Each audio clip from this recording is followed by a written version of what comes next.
లోక్సభ ప్రతిపక్ష నేత కాంగ్రెస్ పార్టీ అగ్ర నాయకుడు రాహుల్ గాంధీకి బహిరంగంగా హత్య బెదిరింపులు రావడం దేశ రాజకీయాల్లో తీవ్ర కలకలం రేపింది. ఒక టెలివిజన్ చర్చా కార్యక్రమంలో ఏబీవీపీ మాజీ నేత ప్రింటు మహాదేవ్ రాహుల్ గాంధీని ఛాతీలో కాల్చి చంపుతామని చేసిన వ్యాఖ్యలపై కాంగ్రెస్ పార్టీ తీవ్రంగా స్పందించింది. ఈ ఘటనపై తక్షణమే చర్యలు తీసుకోవాలని డిమాండ్ చేస్తూ కాంగ్రెస్ ప్రధాన కార్యదర్శి కేసీ వేణుగోపాల్ కేంద్ర హోంశాఖ మంత్రి అమిత్ షాకు లేఖ రాశారు. ఇక ఇదే అంశానికి సంబంధించి పూర్తి సమాచారం అవుట్పుట్ ఎడిటర్ వెంకట్ అందిస్తారు. వెంకట్ చెప్పండి, ఈ అంశానికి సంబంధించిన అప్డేట్స్ ఏంటి? కేరళ చెందిన ఏపీవీపీ మాజీ నేత ప్రింట్ మహాదేవ్ చేసిన వ్యాఖ్యలు, పర్టికులర్ గా రాహుల్ గాంధీని ఉద్దేశించి చేసిన వ్యాఖ్యలు చర్చనీయాంశంగా మారాయి. ఆయన్ని బహిరంగానే అంటే ఒక టీవీ వేదిక, మలయాళం కేరళలో ఒక ఛానల్ సంబంధించిన టీవీ చర్చా వేదికలో పాల్గొన్నటువంటి ఆ ప్రింట్ మహాదేవ్ అనే వ్యక్తి చాలా ఓపెన్ థ్రెట్ చేశారు.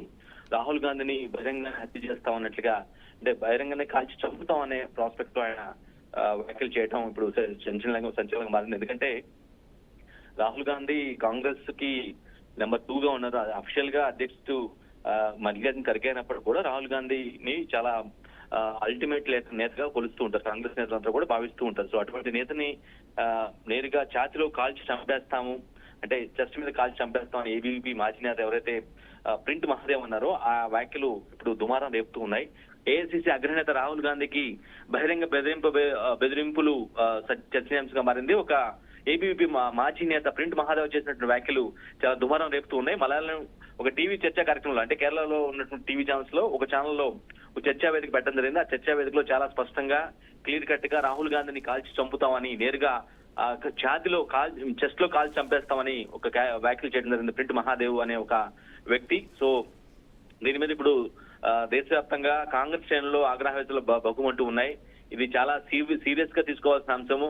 అంత ఈజీగా రాహుల్ గాంధీ ఒక జాతీయ పార్టీకి నెంబర్ 2 గా ఉన్నటువంటి వ్యక్తిని, భవిష్యత్తుగా ఆ పార్టీకి అతనే అనుకున్నటువంటి వ్యక్తి పైన ఈ విధంగా ఇంత నేరుగా, ఇంత బ్లేటెంట్ గా, ఇంత లెక్కలేనితనంగా ఎలా కామెంట్ చేస్తారనే అంశం పైన చాలా స్పష్టంగా కాంగ్రెస్ శ్రేణులు ఖండిస్తున్న పరిస్థితి కనిపిస్తుంది. అంతేకాదు ఇప్పటికే కాంగ్రెస్ పార్టీ అధినాయకత్వం కేంద్ర హోంమంత్రి అమిత్ షాకి లేఖ రాయడం జరిగింది.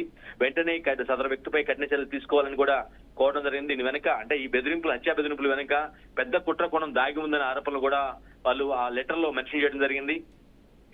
రాహుల్ గాంధీ ప్రాణాలకు తక్షణ ముప్పు ఉంది. సో ఖచ్చితంగా వెంటనే సంబంధిత అధికారులు, హోంశాఖ అధికారులు స్పందించి దాన్ని, ఆ థ్రెట్ ని దాని క్లారిటీ చేయాలి. అతని వ్యక్తిని అదుపులో తీసుకొని పూర్తి స్థాయిలో విచారణ చేసి దాని వెనక ఎవరైనా ఉన్నారా లేదా అనే అంశాన్ని కనుక్కొని చర్యలు తీసుకోవాల్సిన అవసరం ఉందని కాంగ్రెస్ శ్రేణులు డిమాండ్ చేస్తున్నాయి. ఇప్పటికే ఆ ప్రింట్ మహాదేవ్ ఎవరైతే ఉన్నారో ఏబీవీపీ మాజీ నేత, అతన్ని ఖచ్చితంగా అదుపులోకి వెంటనే తీసుకోవాల్సిన అవసరం ఉందని కూడా కాంగ్రెస్ శ్రేణులు బలంగా వ్యక్తం చేస్తున్నాయి. అంతేకాదు ఈ బెదిరింపులు వెనక ఖచ్చితంగా మరికొందరు ఉన్నారు. అది బీజేపీ వాళ్ళ, లేదంటే ఏబీవీ చెందిన కీలక నేతలు అనేది పక్కన పెట్టినట్లయితే ఇంకా పెద్ద స్థాయి నేతలు ఉన్నారు. వారి యొక్క ఆదేశాల అనుగుణంగానే ఈ విధంగా ప్రింట్ మహాదేవ్ అనే వ్యక్తి ఇంత నేరుగా, ఇంత బ్లైటెంట్ గా కాల్చివేస్తాను అనే ఒక కామెంట్స్ చేయడం జరిగిందని కాంగ్రెస్ నేతలు అంటూ ఉన్నాయి. దీనిపై తక్షణమే తీసుకోవాల్సిన అవసరం ఉంది. ఇటువంటి పరిస్థితి ఉంటే ఇక దేశవ్యాప్తంగా ప్రజాస్వామ్య పరిరక్షణ ఏంటి? ఇలాంటి ఒక జాతీయ పార్టీకి, ఒక మాజీ ప్రధాని కుమారుడికి, ఒక మాజీ ప్రధాని మనవుడికి ఇటువంటి పరిస్థితి ఉంటే దేశంలో శాంతి భద్రత ఉన్నాయా లేదా అనే ప్రశ్న కూడా ఉత్పన్నం అవుతూ ఉంది. అదే అంశాన్ని వాళ్ళు లేఖలో, అమిత్ షాకు రాసినటువంటి లేఖలో కాంగ్రెస్ అధినాయకత్వం చాలా సూటిగా ప్రశ్నించింది. దీనిపైన కేసు నమోదు చేసుకున్నటువంటి పోలీసులు ప్రస్తుతానికి విచారణ అయితే ప్రారంభించారు. Vijaya. Okay, right. Thank you Venkat.